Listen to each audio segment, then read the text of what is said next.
বিনা প্রতিদ্বন্দ্বিতায় নির্বাচিত। হ্যাঁ, 2034 ফিফা বিশ্বকাপ আয়োজকের ভোটাভুটিতে বিনা প্রতিদ্বন্দ্বিতাতেই নির্বাচিত হয়েছে সৌদি আরব। ভোট যে হয়নি তা নয়, বুধবার ভার্চুয়াল ফিফা কংগ্রেসের আয়োজক চূড়ান্ত করতে সদস্য দেশগুলোকে ভোট দিতে বলেছিল ফিফা।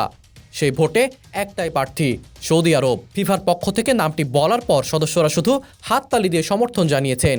এই সমর্থনই ভোট। তবে সৌদি আরবের বিশ্বকাপ আয়োজক সত্য পাওয়াকে ভালো মনে করছে না মানবাধিকার সংস্থাগুলো।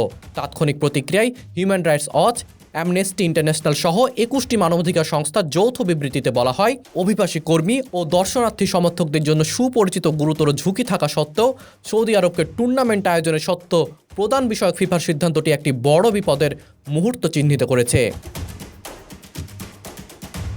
অ্যামনেস্টি ইন্টারন্যাশনালের head of letter rights and স্পোর্টসের প্রধান স্টিভ ককবার্ন বলেন, প্রাপ্ত সুস্পষ্ট প্রমাণের ভিত্তিতে ফিফা জানে সৌদি আরবে মৌলিক সংস্কার ছাড়াই শ্রমিকদের শোষণ করা হবে এবং এমনকি মেরে ফেলাও হবে। তবুও তারা এগিয়ে যাওয়ার সিদ্ধান্ত নিয়েছে। এবারই প্রথম নয়, সৌদি আরব বিশ্বকাপ আয়োজনের আগ্রহ প্রকাশ করার পর থেকে এই নিয়ে সমালোচনা করে এসেছে সংস্থাগুলো। প্রশ্ন হতে পারে, সমালোচনার পরও 2034 বিশ্বকাপ আয়োজনের ভোটাভুটিতে সৌদি আরবের প্রতিদ্বন্দ্বী কেউ ছিলেন না কেন? সৌদি আরব বৈশ্বিক অঙ্গনে নিজেদের ভাবমূর্তি উজ্জ্বল করতে প্রচুর অর্থ ব্যয় করতে চায়, এটা জানা কথা।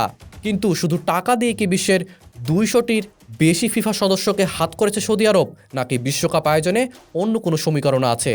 হ্যাঁ, বড় সমীকরণই আছে মারপ্যাচও। বিশ্বকাপ ফুটবলকে সত্যিকারের বৈশ্বিক রূপ দিতে এর আয়োজক সত্ত্ব প্রদানে একটি আবর্তন নীতি আছে ফিফার। এই নীতি অনুসারে একটি মহাদেশ টানা দুবার বা এক আসর বিরতি দিয়ে দুটি বিশ্বকাপ আয়োজন করতে পারবে না। অন্তত দুটি আসরেই বিরতি থাকতে হবে। এই নীতির কারণে 2034 বিশ্বকাপ আয়োজনের জন্য শুরুতে বাদ পড়ে উত্তর ও মধ্য আমেরিকা। কারণ 2026 বিশ্বকাপ আয়োজন করবে এই অঞ্চলের যুক্তরাষ্ট্র, কানাডা ও মেক্সিকো। কাল রাতে ফিফা কংগ্রেসে এটি চূড়ান্তভাবে অনুমোদিত হয়েছে। 2030 বিশ্বকাপে 3টি ছাড়া বাকি সব ম্যাচে আয়োজক করবে স্পেন, পর্তুগাল ও মরক্কো। আর উরুগুয়ে, আর্জেন্টিনা ও প্যারাগুয়ে আয়োজন করবে শুরুর দিকের একটি করে ম্যাচ। সৌদির 5টি শহরের 15টি স্টেডিয়ামে হবে 2034 ফুটবল বিশ্বকাপ।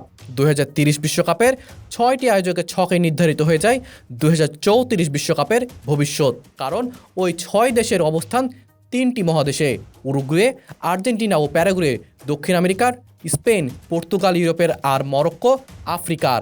যে কারণে 2034 বিশ্বকাপের জন্য উত্তর ও মধ্য আমেরিকার পাশাপাশি 3টি মহাদেশের সব দেশও বিশ্বকাপের আয়োজক হওয়ার সুযোগ হারিয়ে ফেলে।